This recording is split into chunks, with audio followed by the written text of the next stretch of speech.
Assalamualaikum, hai. Kalau biasa kita tengok macam National Geography ataupun Animal Planet, korang akan perasan yang ada school of fish ataupun gumpalan kawanan ikan yang banyak-banyak tu. Dan dalam kumpulan bobola ni, diorang bergerak cantik je, ke kiri, ke kanan, bentuk bulat. Kalau paling senang sekali, korang pergi dapur, korang perhatikan kadang-kadang ada semut dekat dinding, macam dia buat laluan cantik je kan. Benda tu timbulkan satu persoalan kepada saintis, zoologis dan orang yang kaji animal behaviour. Macam mana diorang boleh bergerak ke kiri dan ke kanan serentak, and then diorang tak pernah berlanggar antara satu sama lain. So benda ni sebenarnya dia melibatkan computer science rather than ekologi, rather than zoologi ataupun rather than animal behaviour punya study. Pada mulanya saintis punya angle ialah diorang study kumpulan animal ni. Diorang nak tahu siapa ketua yang conduct kumpulan ni bergerak ke kiri ke kanan, macam mana diorang boleh bergerak, macam mana diorang tak boleh berlanggar antara satu sama lain, dan macam mana diorang boleh tentukan nak ke kiri ke, nak ke kanan ke,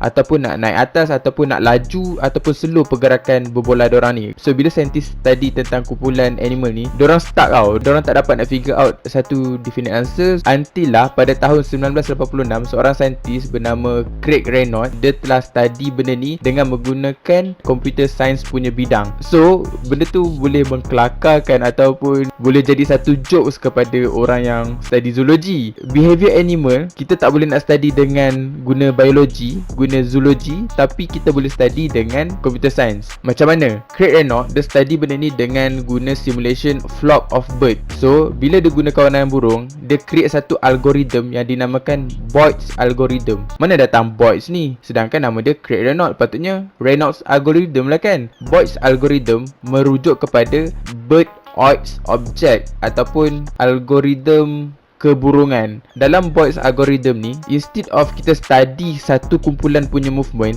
Craig Reynolds punya approach ialah dia study setiap individu burung tersebut. Dia letakkan 3 rule kepada setiap individu burung tersebut. Yang pertama ialah separation, kedua ialah alignment, ketiga ialah cohesion. Rule pertama iaitu separation. Separation ini meletakkan setiap individu itu tidak akan berlanggar antara satu sama lain dan meletakkan social distancing antara setiap satu individu tersebut. Contohnya, diorang boleh bergerak sesuka hati, tetapi diorang akan mengelakkan individu A dengan individu B dalam kumpulan tersebut berlanggar. So dia akan ada jarak antara individu A dengan individu B, malah individu A tu akan meletakkan jarak sekeliling dia. Sebab tu kita tengok kumpulan ikan ataupun kumpulan burung ni tak pernah berlanggar antara satu sama lain ketika diorang bergerak dalam kumpulan. Dan perasan tak juga bila berbola ikan ataupun kawanan burung ni bergerak, diorang bergerak dengan satu kelajuan yang sama. Sebab tu dia move kepada rule nombor 2 iaitu alignment. Cuba bayangkan kalau berbola burung ni ataupun berbola ikan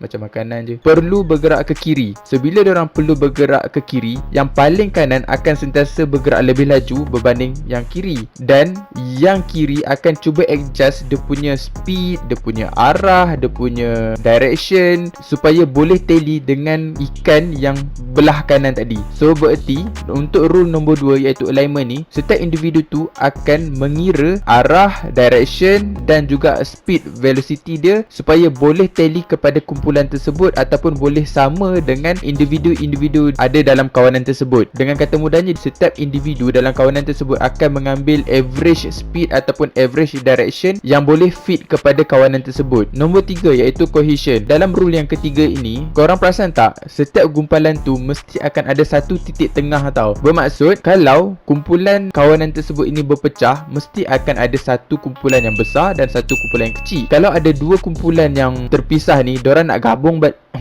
kalau ada dua kumpulan yang terpisah ni, diorang nak gabung balik, kawanan yang kecil dan kawanan yang besar ni akan mengambil jarak average antara kedua-dua kumpulan ini untuk menjadikan diorang jadi satu kumpulan kawanan yang besar balik. Dan kawanan yang besar ni akan mempunyai satu titik tengah yang mana inilah paksi, kiblat diorang supaya diorang boleh bergerak dalam satu kumpulan yang solid. Apabila kita gabungkan ketiga-tiga separation, alignment dan cohesion, diorang akan sentiasa bergerak dalam kumpulan yang solid. Kalau korang tak boleh faham, korang boleh main satu simulation ni yang aku akan letak dekat link description bawah, dan korang akan faham macam mana setiap individu tu akan cuba untuk penuhi setiap rule yang dalam bots algorithm. Mungkin video ni terlalu banyak jargon ataupun technical, kita kurangkan sikit, kita dilute sikit. Bayangkan dalam satu petak ada banyak kumpulan kan, dan dorang ni satu spesies yang sama. Setiap spesies ni dia bergerak secara random. Bila spesies yang sama bergerak secara random dan kita applykan bots algorithm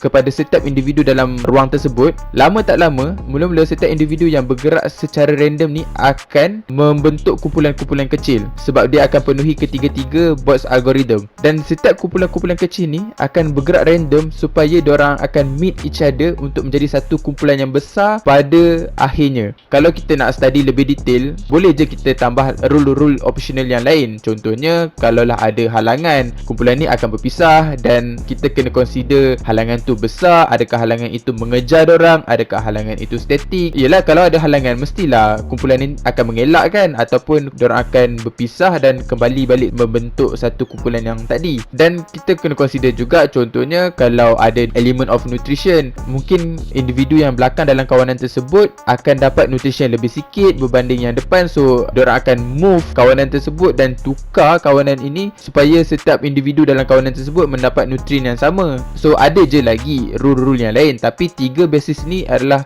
rule utama ataupun rule yang paling asas untuk membentuk kawanan sesuatu organisma ataupun haiwan. Kalau korang nak lebih detail, aku cadangkan korang tengok Smarter Everyday. Dalam video dia explain rasanya lebih best dan lebih mudah untuk faham berbanding video ni. But ya, aku cuba untuk explain. Benda ni sebenarnya buat aku mind blown tau, sebab bila aku fikirkan, pernah je experience yang aku nampak burung terbang atas langit ramai-ramai, dan aku fikir, oh, kalau nak kaji tentang pergerakan dorang ni, bergerak ke kiri kanan, macam mana dorang boleh stick together dan tak berpecah kan. Dan kalau dorang stick together, dorang tak berlanggar ke kan. Aku terfikir tau dalam kepala otak aku, dan aku pergi cari buat pembacaan aku, dan aku jumpa tentang bots algorithm. Benda ni sebenarnya mind blown tau bagi aku, dan aku excited untuk ceritakan dalam video ni, dan aku harap aku berjaya untuk mind blown korang sekali lah kot. Aku cuba.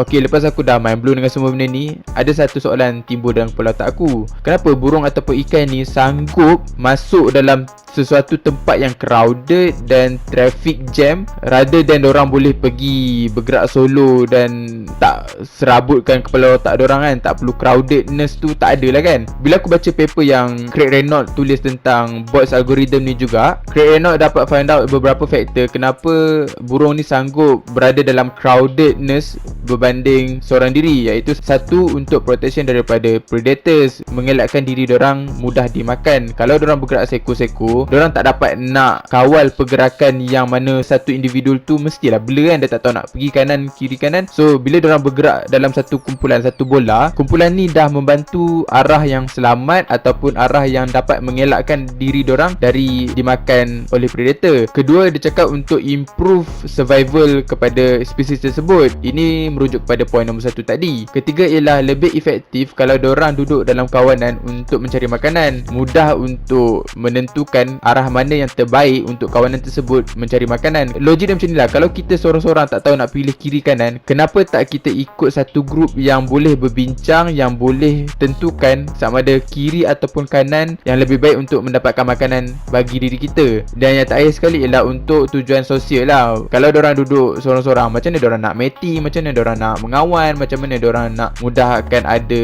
anak cucu cicit kan. So bila diorang duduk ramai-ramai, masa ni lah diorang boleh kenal awet baru, masa ni lah diorang boleh kenal betina lain.